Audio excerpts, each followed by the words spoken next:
Lolo, lumabas na ang pangalan ng mga kutong Gressman na kasabwat namin. Maganda yan, Apo, para mapag-aralan mo ang mga teknik nila kung paano makalusot sa mga katarantaduhan nila.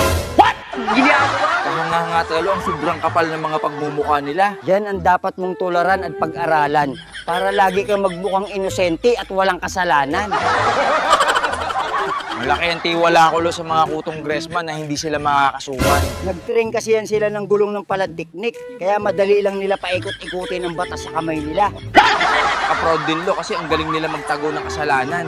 Nag-training kasi yan sila ng turu-turuan, partnership, technique. Ilaglag ang kasabwat para sila safe. Bilyon-bilyon perang nakurakot ng kasamahan ko, kinuha. Nalaman kasi kung saan nakatago. Ibabalik lang naman yun sa kutong Greso, Apo, para may ibubulsa ulit ang mga kutong Gressman. Magkutong Gressman na lang din ako, para mas may karapatan ako limasin ng pera ng bayan. Tama yan, Apo. Kasi pag kutong traktor ka lang, madali kang makakasuhan.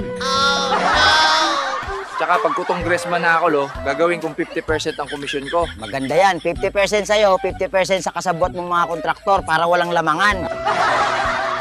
Kung gagawin 50-50 edi wala nang matitira sa taong bayan. Taasan na lang ulit ang buwis at mga bilihin para hindi naman nila maramdaman na kawawa sila.